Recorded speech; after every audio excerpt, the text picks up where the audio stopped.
Halo, Assalamualaikum warahmatullahi wabarakatuh. Selamat sore, Greeners.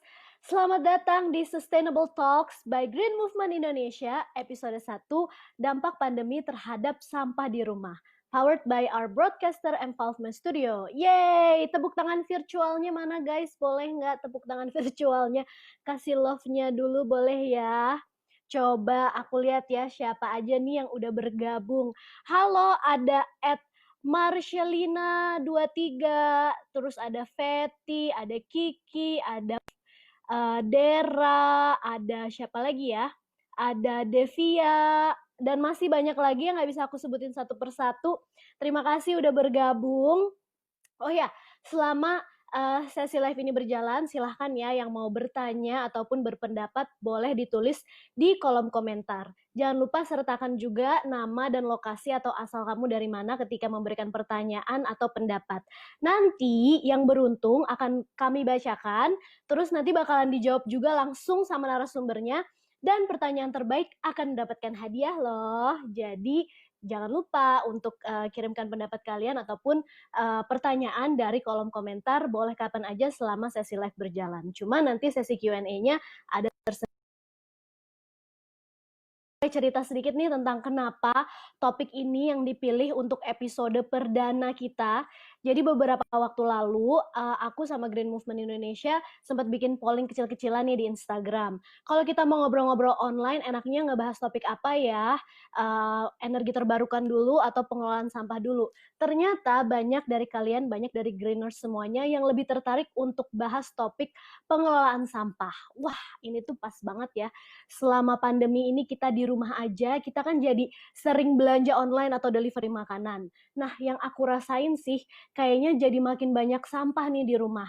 Kalau belakangan ini kalian juga jadi sering belanja online atau delivery nggak sih guys? Coba boleh dijawab di kolom komentar. Kira-kira kalian juga tipe yang jadi beralih gitu ya gaya belanjanya jadi lebih ke online delivery. Karena jujur ya, hiburan aku selama di rumah aja tuh makan guys. Apalagi aku juga terinfluence sama para selebgram dan juga influencer yang kalau lagi review makanan tuh kayak, wow guys ini tuh enak banget, sumpah oh my god enak banget mau meninggal rasanya cry. Kalian harus cobain ya kan. Jadi aku kayak tergerak juga untuk ikutan cobain, untuk ikut pesen online juga. Terus kalau kita belanja online, biasanya paket yang datang tuh berlapis-lapis kan kemasannya. Ada plastiknya, ada bubble wrapnya, kemudian ada boxnya, baru deh tuh abis dibongkar, ketemu deh tuh barang yang kita pesen ya, gantungan kunci atau sedotan stainless gitu kan. Sekarang juga kalau kita mau delivery makanan, order dari restoran ya demi keamanan kita juga gitu kan, mereka biasanya menyediakan packaging atau bungkus makanan yang ekstra berlapis-lapis, pakai plastik lagi, diikat lagi pakai tali. Terus belum lagi masker sekali pakai, tisu bekas pakai, itu semua ujung-ujungnya nanti jadi sampah, ya kan? Nah, lantas gimana ya supaya kita tetap bisa aman selama pandemi ini, tapi juga tetap ramah lingkungan? Is there a better option, more sustainable option for us? Nah, hari ini kita akan ngobrol langsung bareng narasumber-narasumber yang sangat informatif. Untuk itu langsung aja yuk kita sambut narasumber kita. Yang pertama, ada Direktur Pengelolaan Sampah Kementerian Lingkungan Hidup dan Kehutanan Republik Indonesia, Dr. Insinyur Nofrizal Tahar IPM. Kemudian ada juga Head of Corporate Communications Nutrifood, Ibu Angelic Dewi. Dan last but not least ada teman kita, Content Creator Peduli Lingkungan Zeva Aulia. Halo, apa kabar semuanya? Baik. Halo, Apa kabar kabar? baik. Nasya, Pak thank Nov, you udah diundang. iya Bu Angelic, terima kasih udah menyediakan waktunya. Pak Nov, gimana kabarnya Pak? Oke, Pak Nov mungkin bisa di-unmute dulu mic-nya ya, biar semua teman-teman di sini bisa mendengar. Bu Angelic, Oke, gimana sorry. masih Ya. work from home kah? Atau udah work from the office nih sekarang? Sudah mulai work from office 50%. Jadi kami Oh oke, bergiliran. jadi selang-seling ya. Kalau Pak Nov gimana? Udah Nah, melalang buana turun ke lapangan nih Pak? Ini sejak pertama kali sejak 15 Maret baru kali ini nih ke luar kota tugas. Dan ini Oh, konteksnya juga kami kan pengolahan sampah di mhm. Cilacap. Oh gitu, Jadi jadi Bapak online terutama dari Cilacap ya Pak? dari Cilacap. Demi ini Sustainable Talks ini. Wah Keren. keren banget, terima kasih ya udah menyempatkan waktunya. Mbak. Terus Zeva juga gimana kabarnya? Kita narasumber agak banyak nih harus bergantian ya tanyanya. Baik, alhamdulillah. Lebih banyak Ya buat waktu teman buat bikin konten sekarang gara-gara WFH.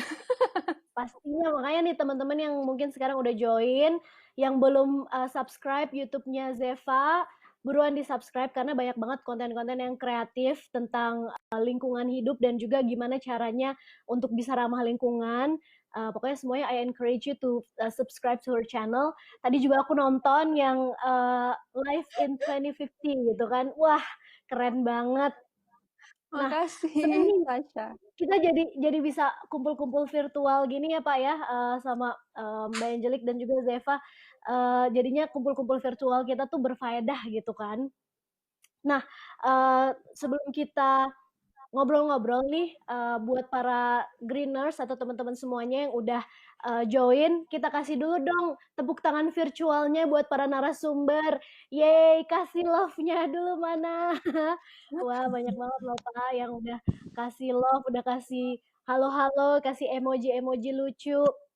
Makasih buat para narasumber yang udah mau meluangkan waktunya untuk bergabung di Sustainable Talks. Sekali lagi aku juga mau ngingetin buat teman-teman yang udah join, kalau ada pertanyaan ataupun ada pendapat boleh dikirimkan ke kolom komentar. Kemudian jangan lupa tulis nama dan juga asalnya dari mana, serta komentar ataupun pendapat atau pertanyaannya apa. Nanti kita akan bacakan dan untuk pertanyaan terbaik nanti juga akan mendapatkan hadiah dari Nutrifood ya Bu Angelik ya.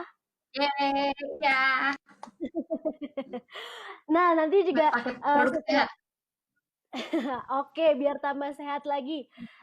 Nanti setelah sesi live ini juga bakalan ada quiz.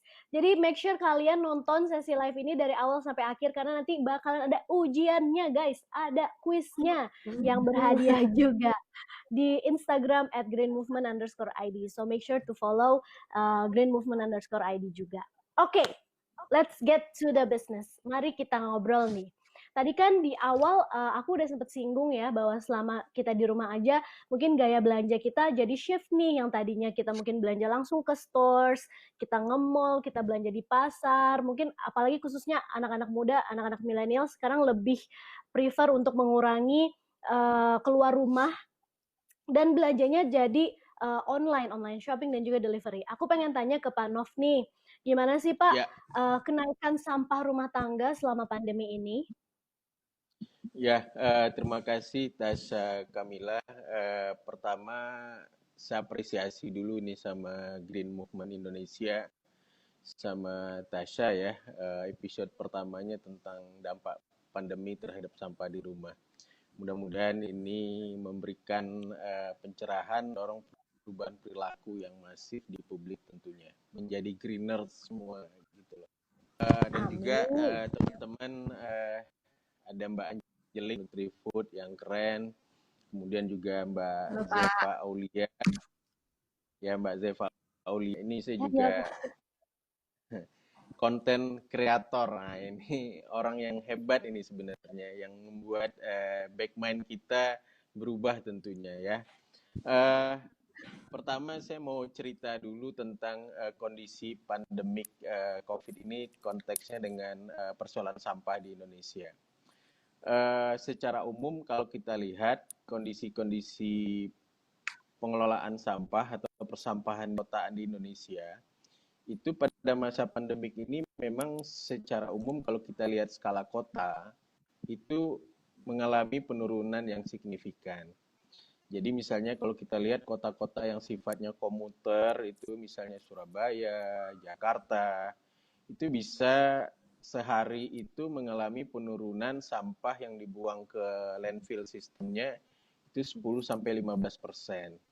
Terus kita coba lihat juga kota-kota seperti Balikpapan, Bogor, misalnya Bandung, itu secara kotanya itu mengalami penurunan 1-3% penurunan sampah yang dibuang ke landfill sistemnya. Itu baru dari skala kota. Tapi kalau kita lihat dari skala rumah tangga, itu memang terjadi peningkatan timbulan sampahnya, terutama adalah sampah single use plastik, packaging dari, karena kita juga mengalami belanja online yang sangat masif gitu ya. Bahkan teman-teman saya dari LIPI itu Mas Reza Cordoba lakukan riset, 96% packaging online kita itu adalah single use plastik gitu loh ya. Otomatis itu juga pasti akan jadi sampah. Sehingga memang bahkan berlapis-lapis kata Tasya tadi.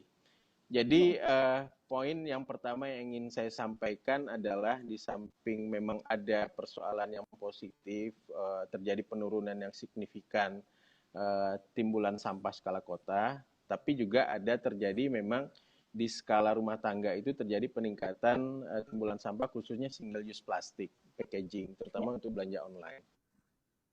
Poin yang ingin saya sampaikan, ya, silakan Pak, lanjutin dulu Pak. Poin yang ingin saya sampaikan, Tasya, adalah bahwa pandemi COVID ini ternyata juga memberikan hikmah kepada kita, di mana karena kita harus stay at home, artinya secara masif mengalami perubahan habit yang sangat masif, sangat total, itu membuat ada peningkatan kualitas lingkungan. Jadi poin yang ingin saya sampaikan adalah perubahan perilaku yang masif itu akan memberikan dampak positif terhadap perbaikan lingkungan. Jadi mungkin ini juga poin dari yang ingin saya sampaikan nanti ke depan begitu loh ya. Kita perlu melakukan perubahan perilaku secara masif secara berat. Jadi menarik. Ya. Menarik juga ya Pak Nov ya. Jadi kalau dari timbulan sampah di perkotaan aja tuh bisa menurun dengan orang stay at home atau mengubah perilakunya secara bersamaan gitu ya, secara masif. Cuman memang yang menjadi problem adalah single use plastik itu. Jadi mungkin kalau boleh tahu jenis sampah rumah tangga yang paling banyak dibuang dan menumpuk di TPA itu tuh apa sih Pak? Apakah single use plastik atau mungkin sampah lainnya?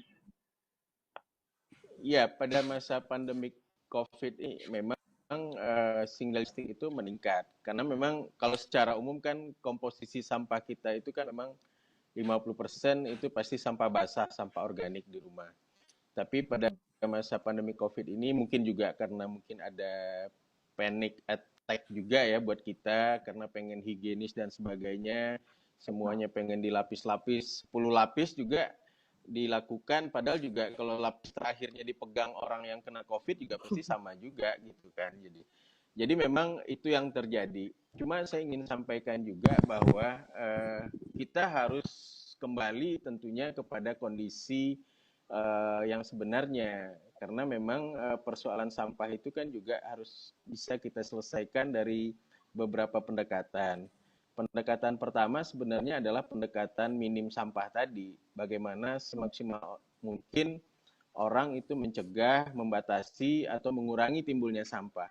Jadi itu harus menjadi back mind di kita gitu loh ya. Jadi kalau bisa itu juga menjadi konten yang penting ya Mbak Zeva ya. Sehingga memang itu juga kondisi begini pun kita juga menerapkan itu semaksimal mungkin gitu loh ya.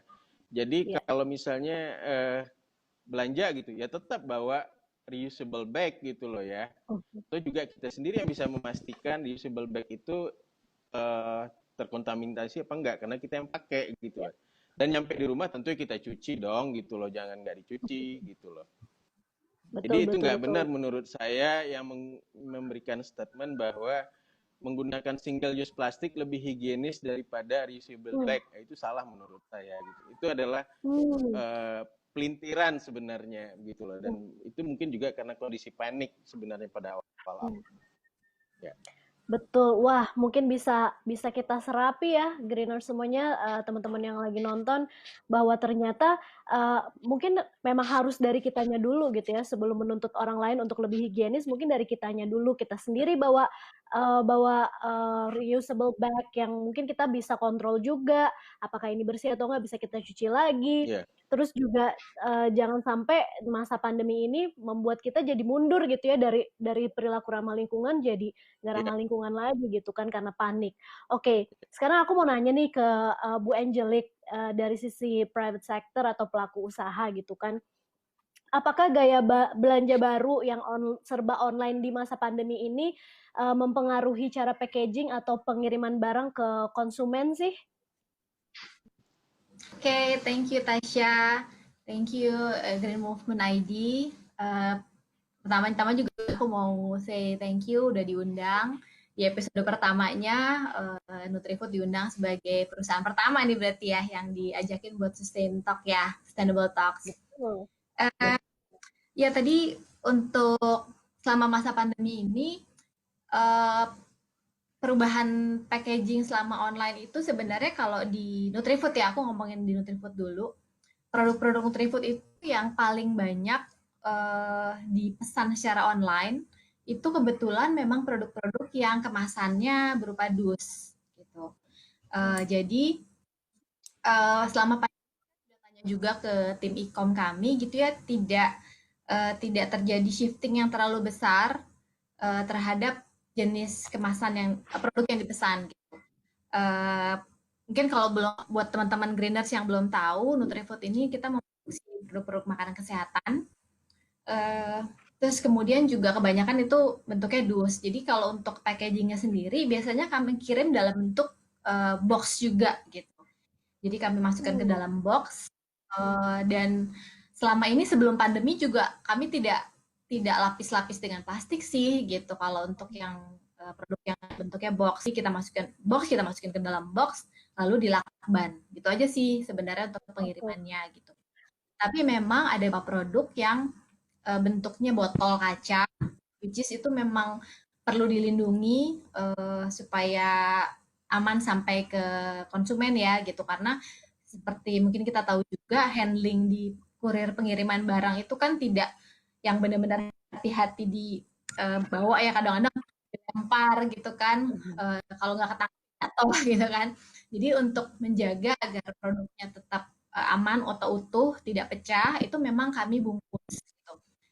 Sekarang kami sedang mengusahakan untuk mencari untuk membungkusnya sebenarnya ada alternatif selain mungkin yang sekarang kalau online shop itu kan kebanyakan pakai bubble wrap ya gitu. Nah itu juga sebenarnya kan ada alternatif lain seperti paper shredder gitu ya, kertas shredderan kertas itu dibungkus dengan itu terus benar-benar rapat dan pada saat dimasukkan ke dalam boxnya itu jangan sampai ada space terlalu banyak, jadi supaya pada saat goncangan dia tidak saling berbenturan gitu, jadi benar-benar stick gitu ya, fix gitu, jadi pada saat benturan dia juga nggak terbentur-bentur dengan barang-barang lain di dalam box tersebut gitu. Jadi salah satu metodenya begitu sih untuk mengurangi kemasan plastik dan juga supaya tetap produknya tetap dalam keadaan utuh pada saat sampai ke tangan konsumen. Oke, menarik banget ya. Jadi bisa menggunakan kertas yang mungkin udah tidak digunakan lagi, di-shred, dipotong, dicacah gitu ya untuk pengganti bubble wrap. Nah, tapi kalau dari Nutrifood sendiri tuh punya kebijakan responsible packaging atau waste management nggak sih, Bu? Iya, pastinya untuk responsible packaging kita juga di R&D kami sedang terus mencari alternatif kemasan yang lebih ramah lingkungan gitu ya. Karena memang sebenarnya karena kami perusahaan makanan kesehatan, sebenarnya prioritas utama adalah keamanan pangan dulu.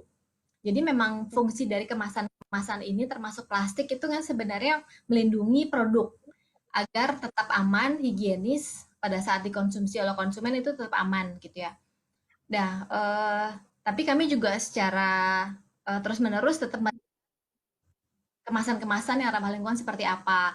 Nah, kami sudah menggunakan beberapa kemasan yang ramah lingkungan, misalnya seperti mungkin kalau teman-teman greeners tahu, kalau kita minum jus buah yang langsung minum, itu kemasannya juga kami beli dari supplier yang memang sudah sustainable packaging. Jadi dari kertasnya sudah certified, kemudian juga proses kemasannya sendiri juga bisa sudah ada ramah recycle. Kemudian ini juga kami sedang meriset mengenai kemasan yang lebih ramah lingkungan, tapi tetap berbahan dasar plastik sehingga dia bisa terurai. Gitu. Ini masih dalam proses research sih. Kami bekerja sama juga dengan para supplier gitu untuk mengembangkan kemasan yang lebih ramah lingkungan. Selain itu juga kemasan-kemasan kami lainnya ya dari kertas yang which is biodegradable gitu ya. Dan untuk waste management sendiri kami juga melakukan berbagai program untuk take back kemasan.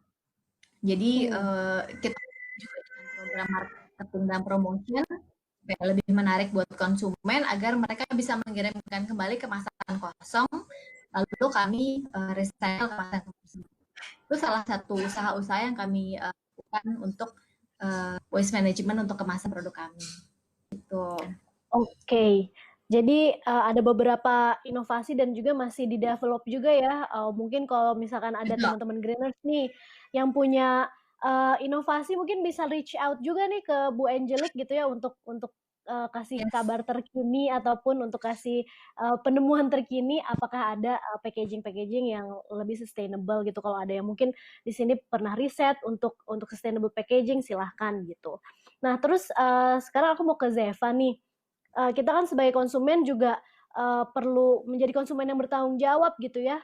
Zeva punya tips nggak sih kira-kira gimana sih caranya supaya bisa jadi konsumen yang bertanggung jawab? Pertama ada beberapa sih tips yang dari aku pengen share. Yang pertama itu kita harus tahu ya, misalnya kita lihat iklan atau ada influencer online atau apapun itu yang kita lihat di social media ataupun TV dan kita tertarik untuk membeli itu kita harus rethink lagi, kita sebenarnya butuh nggak sih, apakah ini sesuatu yang sekunder yang bisa di-delay gitu.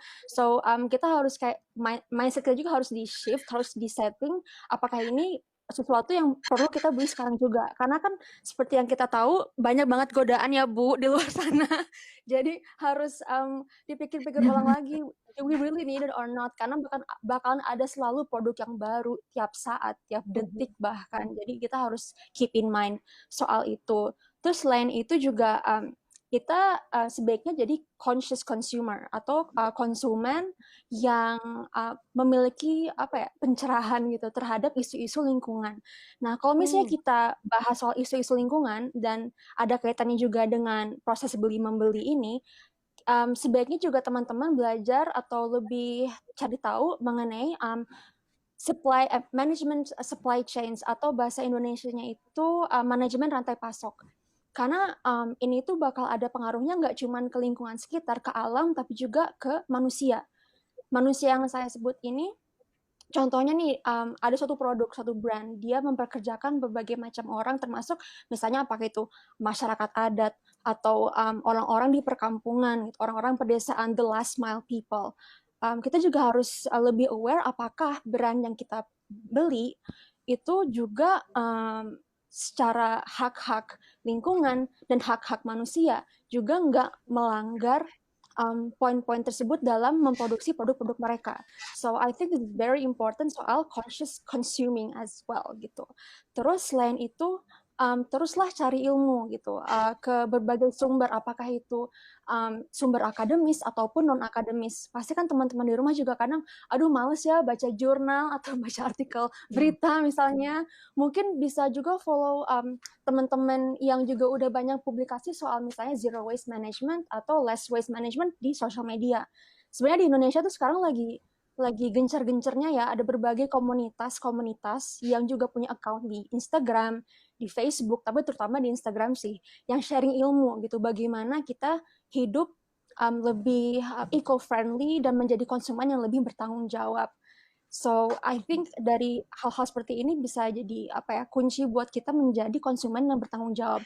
Karena semakin kita mendapatkan informasi dan semakin kita mengerti the importance atau kepentingan mengapa kita harus mengganti pola pikir kita ini, itu bakalan lama-lama jadi habit, bahasanya, habit itu jadi kebiasaan. Iya, karena ini memang butuh waktu. Contohnya nih ya, saya tuh dulu waktu umur 20-an awal ya, aduh kerjaannya tuh ya online shopping atau enggak ya buka WhatsApp grup yang jual-jual barang segala macem, nggak mikirin kayak apa ini nanti bakal dipakai atau nggak bajunya, atau pokoknya yang penting lucu, yang penting beli aja gitu. Ternyata itu tuh nggak bagus. Memang, apalagi sekarang di masa pandemi, banyak sekali orang-orang, pengusaha-pengusaha, especially UMKM ya, yang butuh income. Kita juga harus support mereka. Bukan berarti kita living less waste atau zero waste, kita juga melupakan orang-orang yang juga membutuhkan pemasukan. Kita tahu sekarang di Indonesia banyak yang di PHK, banyak yang kehilangan konsumen karena orang juga sekarang banyak yang serba susah ya. Jadi itu juga harus di apa ya, keep in mind oleh kita semua di saat kita juga berbelanja. Jadi lebih seimbang. Memang seimbang itu nggak semudah itu. Cuman ya penting gitu untuk dipertimbangkan. Oke, keren banget jawaban dan juga tipsnya nih. Terima kasih Zeva. Jadi intinya kita sebagai konsumen ataupun sebagai pembeli ya kita juga harus punya mindfulness dulu ya, harus punya kepedulian juga terhadap lingkungan kita. Kita juga cari tahu apakah produk yang mau kita konsumsi itu baik buat diri kita, buat alam, buat orang-orang sekitar kita juga.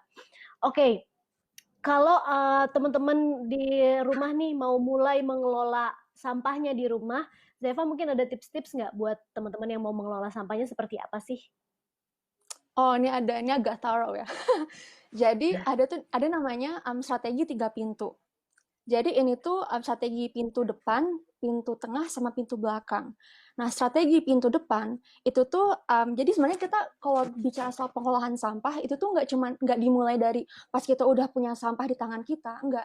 Tapi dari awal sejak kita memikirkan ingin beli apa. Jadi strategi pintu depan itu adalah sebelum kita belanja ke supermarket, ke pasar atau online shop, kira-kira apa sih yang kita butuh di rumah tangga kita gitu. Misalnya kita choose ke dapur, apa ya kira-kira yang kurang yang atau yang mau habis atau yang udah habis, catat. Terus lihat ke ke pantry, terus ke gudang atau ke kamar gitu. Kira-kira apa yang bener-bener emang kita butuhin. Nah, buatlah shopping list, checklist gitu, barang-barang yang kita butuh dan jumlahnya berapa. Ini berguna banget karena kadang teman-teman ngerasa juga nggak sih kayak misalnya kita shopping nih, terus tiba-tiba ada aja gitu godaan, tiba-tiba yang tadinya cuma kayak pengen beli 3 barang jadi beli 10 barang gitu. Kalau misalnya kita bikin shopping list, itu tuh bisa ngejaga kita untuk stay to the list aja apa yang penting-penting. Tapi bukan berarti mungkin ada sesuatu yang random pop up pas kita ke supermarket kita jadi pengen jadi nggak boleh, enggak. Jadi nggak apa-apa, cuman harus keep in mind juga, harus ingat bahwa yang utama saat kita berbelanja adalah yang ada di list tersebut.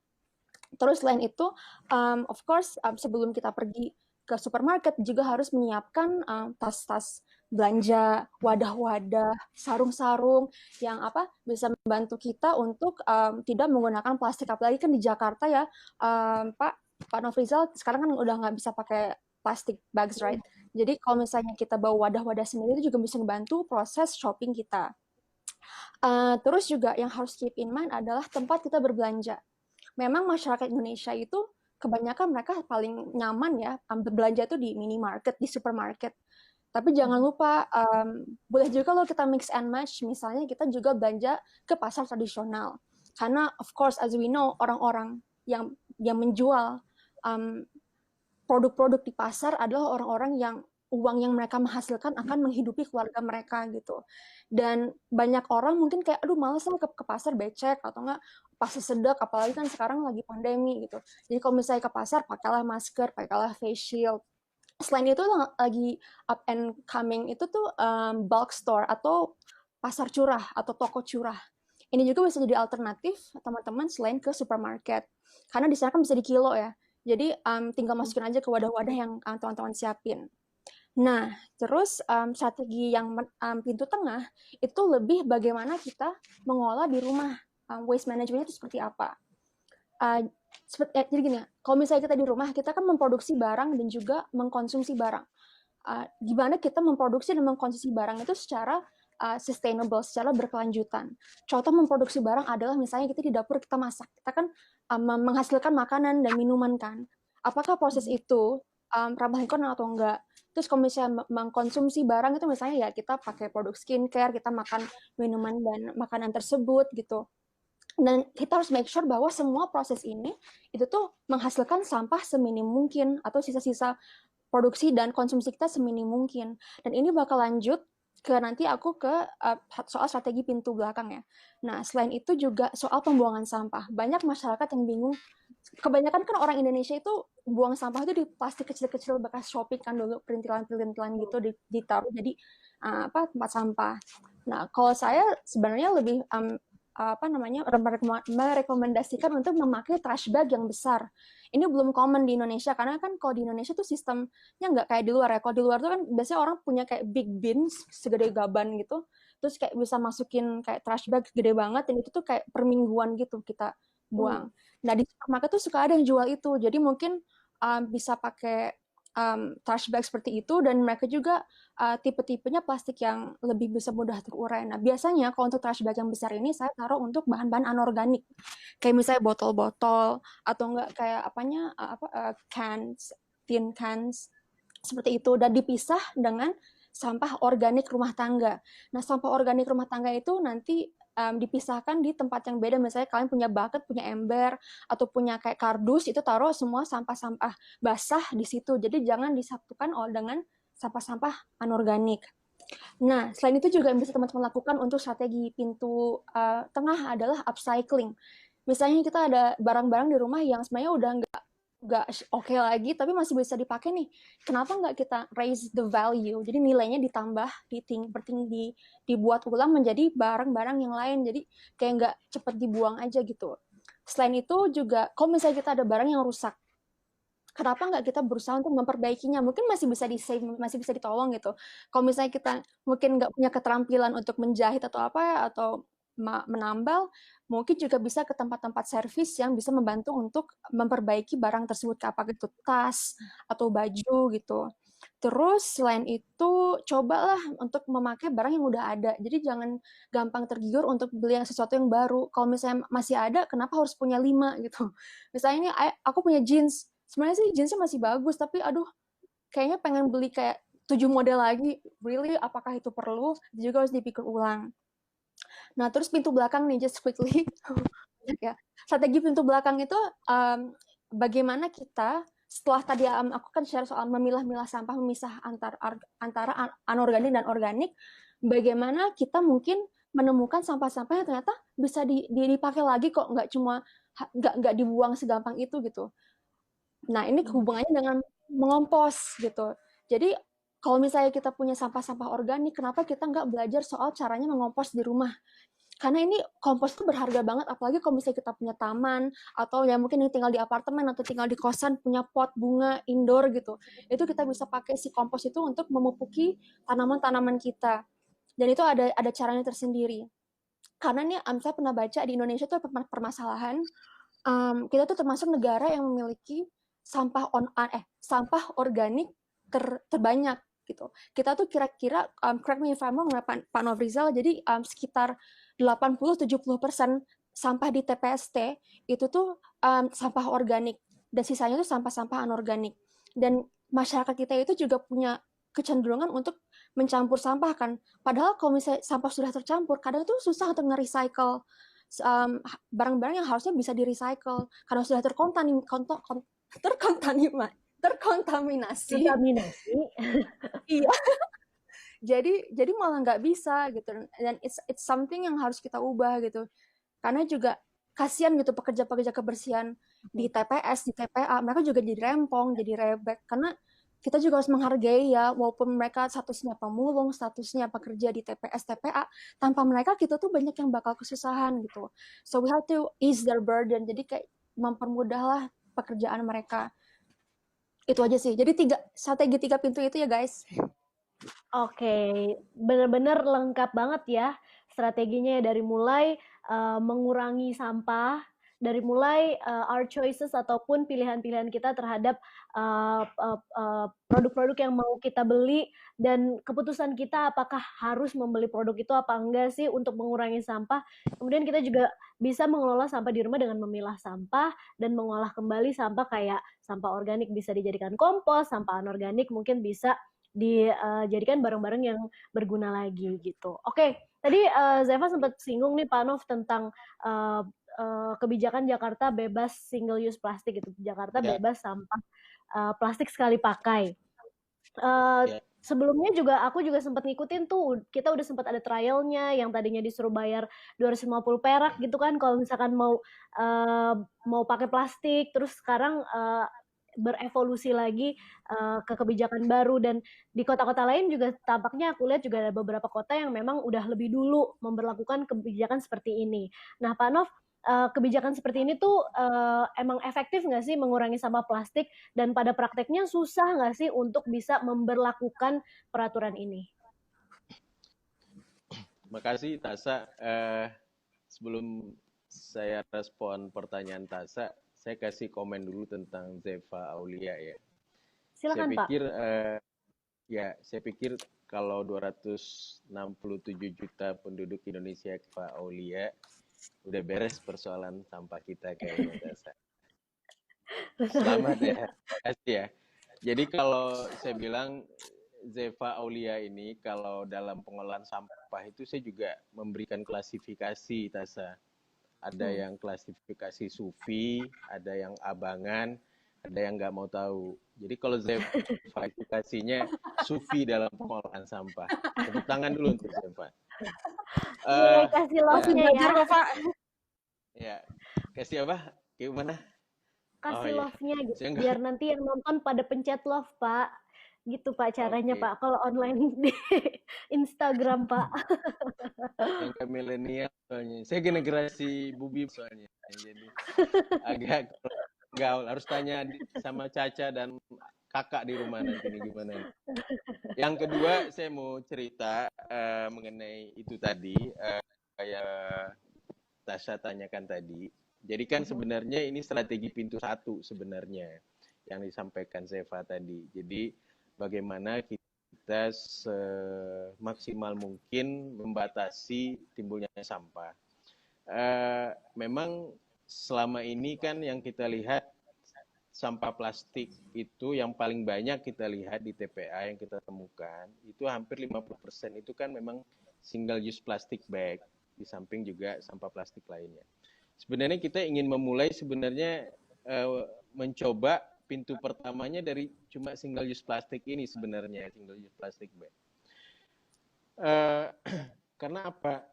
Karena hampir semua kalau kita teman-teman pergi ke landfill system dari 514 kabupaten kota yang ada di Indonesia kan umumnya menggunakan sistem pengolahan sampahnya itu dengan landfill system.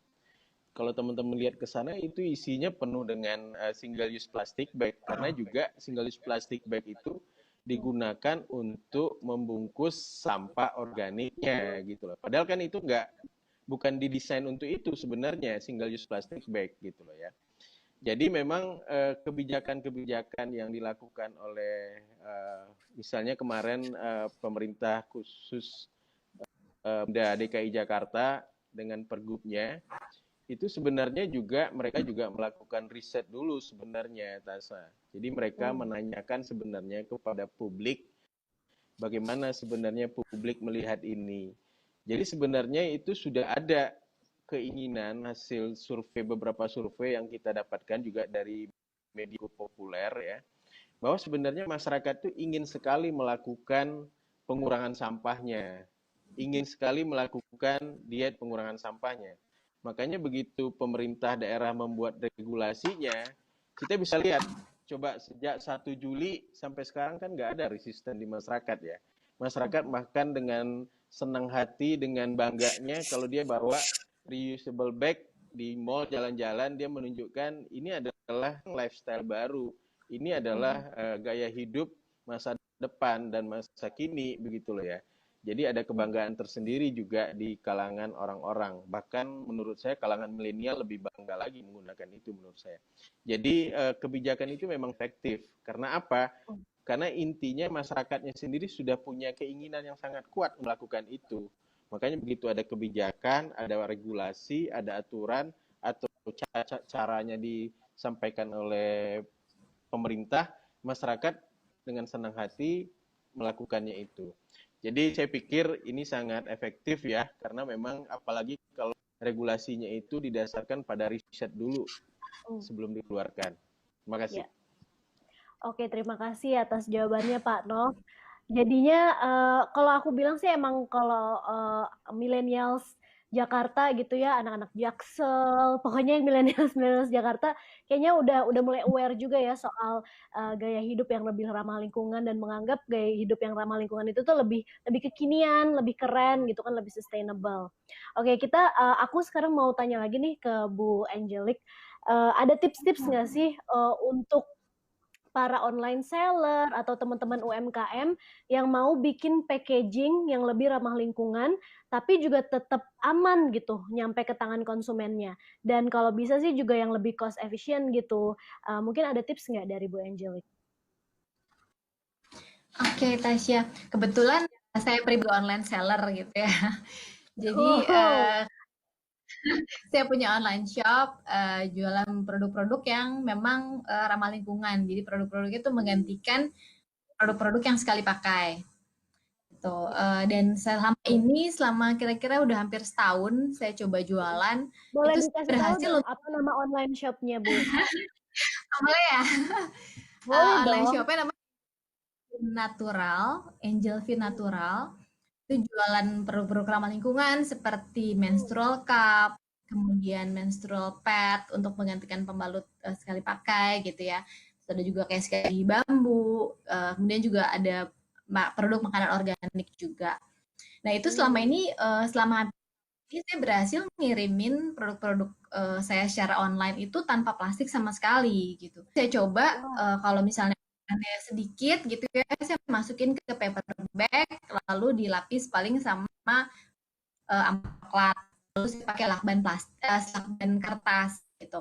Atau saya lem aja gitu. Jadi kayak balikan dulu ya, amplop ya dilem aja gitu, nggak usah pakai selotip gitu. ya. Terus ya udah nggak usah apa-apa lagi gitu. Selama ini nggak ada komplain sama sekali dari konsumen gitu mengenai kemasannya. Bahkan beberapa justru seneng banget dan ngasih respon, wah kemasan packingnya ramah lingkungan gitu. Memang beda dibandingkan kalau misalnya saya juga belanja online shop itu kayak itu tadi gantungan kunci aja dipakai bubble wrap, dipakai uh, gitu selotipnya tuh full gitu ya, lakban plastik itu sampai full banget sampai bukanya tuh setengah mati gitu. Sampai harus digunting gitu kan. Tapi sebenarnya itu ya nggak perlu sih menurut saya gitu. Jadi dan amplop kertas dan itu juga sama affordable-nya dengan plastik plastik itu mungkin itu jadi salah satu alternatif. Dan kemudian tadi saya sudah sampaikan juga kalau misalnya untuk barang-barang yang memang rentan terhadap benturan itu bisa diredam dengan paper shredder tadi gitu, dicoba pakai itu. Atau salah sampai benar-benar harus banget pakai bubble wrap, yaitu coba seminimal mungkin sih gitu. Tapi juga mungkin balik lagi saya kasih tips saya sebagai konsumen juga gitu ya. Itu memang perlu dari konsumennya yang meminta ke online shop-nya. Jadi kalau saya beli online tuh saya pasti tulis tolong dibungkus pakai kertas gitu kan. Tolong dibungkus pakai amplop coklat saja gitu. Ada yang akhirnya beberapa shop itu nge-reply oke Kak kami usahakan gitu. Terus ada juga yang benar-benar ngirimin benar-benar tanpa plastik gitu, bisa gitu ternyata gitu. Tapi memang mungkin perlu di-trigger dari kita sebagai konsumen untuk meminta ke produsen. Karena mungkin produser juga dan juga kadang-kadang mungkin kan ngelihat kepraktisannya gitu ya atau yang udah common seperti apa gitu. Mereka ngikutin aja. Tapi kalau konsumen ada demand, itu pasti produsen juga nanti akan pelan-pelan akan shifting gitu. Sama juga mungkin produsen kemasan produk makan apa produk berkemasan gitu ya itu juga perlu dari kita untuk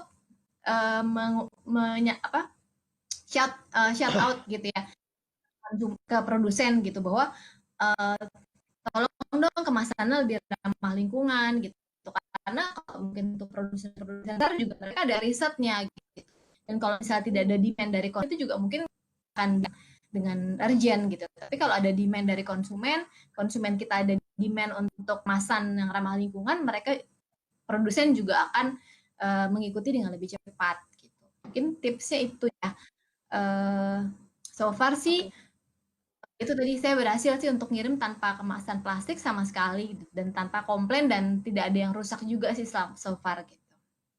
Oke. Jadi mungkin buat para online sellers juga mungkin dari sekarang udah harus berpikir juga ya, be mindful to your environment gitu, be mindful terhadap lingkungan kita.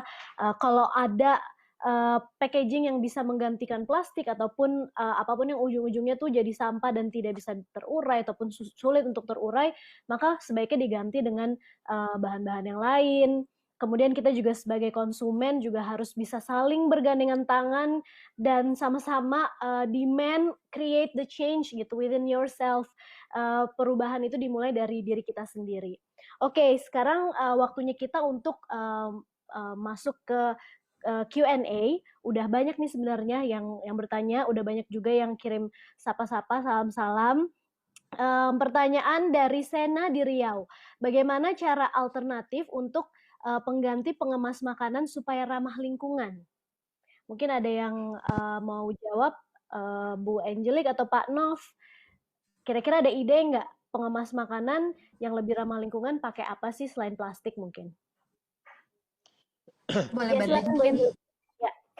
uh, Ya, untuk tergantung jenis makanannya juga ya gitu. Kalau misalnya makanannya yang seperti apa namanya yang siap makan gitu ya, siap saji gitu, itu sebenarnya ada teman kita dari Avani Co, dia udah punya bikin food tray itu yang organik gitu. Terus juga bahkan untuk cupnya juga dia sudah ada yang cup dari apa namanya cornstarch gitu yang biodegradable gitu. Itu juga bisa alternatif. Mungkin harganya masih lebih tinggi dibandingkan dengan yang konvensional, tapi misalnya memang kita bisa komunikasikan itu dan itu jadi added value, mungkin konsumen juga tetap bisa menyerap gitu. Betul. Yang setahu saya mereka di Bali sudah sangat terkenal juga digunakan oleh berbagai hotel, restoran, dan kafe gitu. Kemudian juga ada teman-teman kita di Evoware, itu mereka mengambil kemasan dari seaweed atau rumput laut gitu. Dan itu sekarang sudah mulai dipakai di bahan kemas untuk makanan masih belum, food juga udah bisa sih digunakan gitu ya, seperti sabun gitu itu bungkus gitu. Terus kemudian juga kalau misalnya jenis makanan yang siap makan itu mungkin bisa balik ke zaman dulu juga ya, kayak misalnya pakai daun pisang gitu ya. Kadang-kadang saya suka sedih kalau ngelihat beli lemper misalnya gitu ya, dan daun pisang, tapi pas dibuka daun pisang ada plastiknya gitu. Iya. Padahal kan sebenarnya kayaknya nggak perlu-perlu banget juga tuh plastik gitu ya. Daun pisang ditutup yang rapat ya udah bisa kok. Mungkin ya balik lagi ke mungkin zaman dulu yang memang kemasannya itu lebih lebih cari yang alternatif yang lebih organik.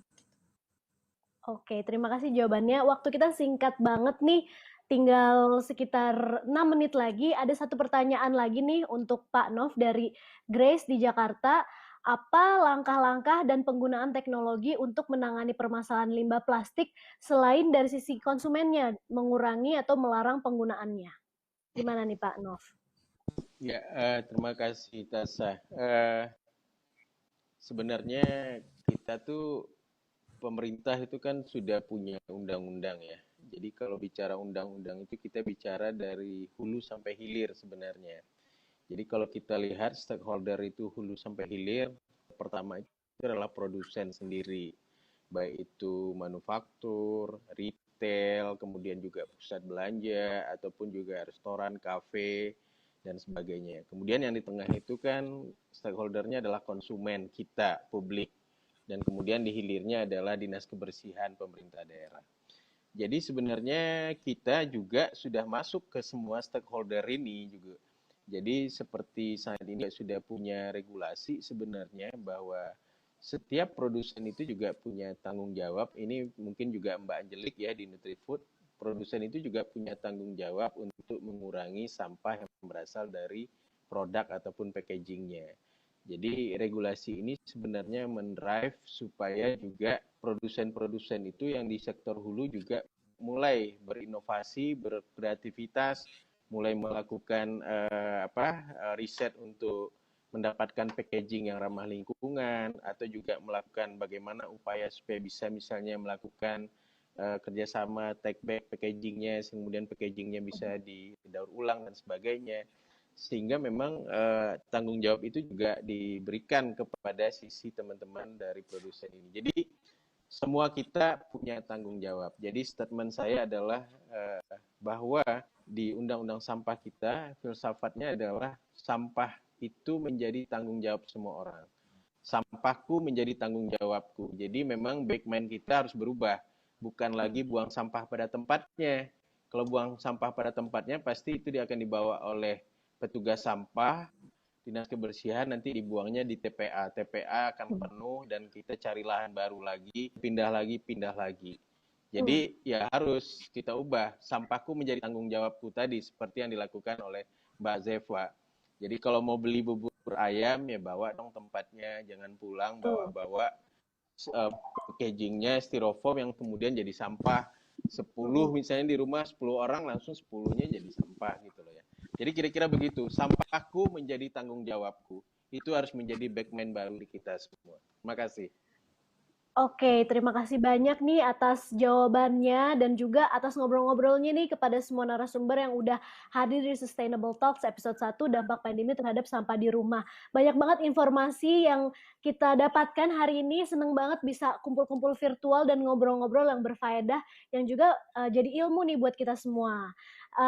Untuk teman-teman yang nonton kasih applause-nya dulu dong buat narasumber kita, kasih love-nya dulu.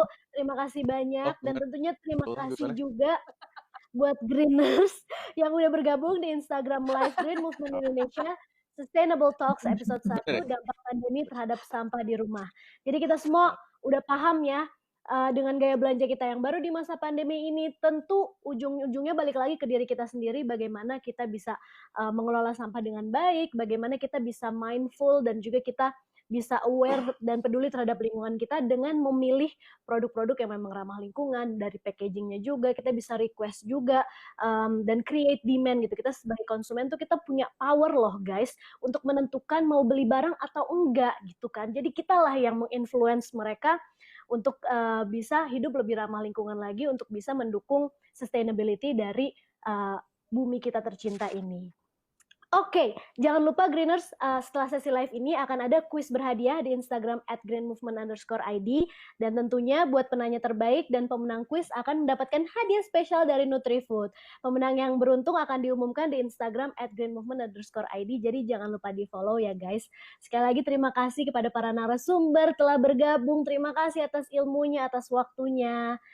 Dan juga terima kasih untuk M12 Me Studio yang udah mendukung penyiaran Sustainable Talks di Instagram Live kali ini. Akhir kata, saya Tasya Kamila mewakili Green Movement Indonesia beserta para narasumber undur diri. Terima kasih semuanya yang sudah bergabung. Thanks for watching. Semoga bincang-bincang kali ini bermanfaat. Nanti bakalan ada highlights dan juga kesimpulan dan juga tayangannya di Instagram @greenmovement_id. Jadi pantengin terus. Thanks for watching. Sampai jumpa di Sustainable Talks berikutnya. Selamat malam. Bye.